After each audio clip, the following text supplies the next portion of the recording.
Para ahli berhasil memecahkan kode pesan dalam rekaman pengintaian pasukan Hizbullah di kota Haifa.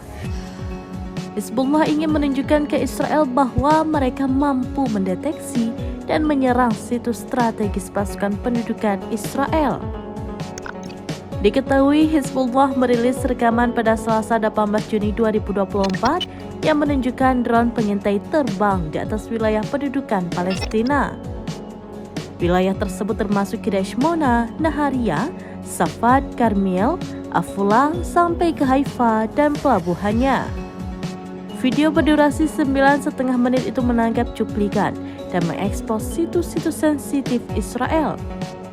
Cuplikan video diakhiri dengan kalimat burung-burung terbang, menunjukkan bahwa drone milik kelompok perlawanan Lebanon masih terbang di wilayah udara Palestina yang diduduki.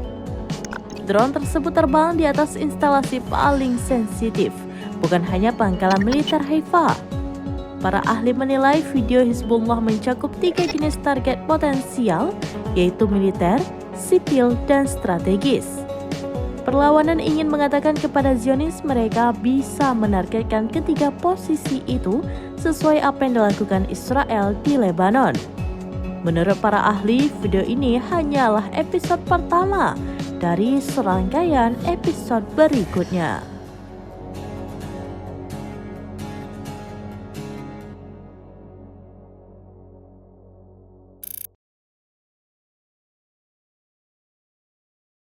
Download Tribun X sekarang, menghadirkan lokal menjadi Indonesia.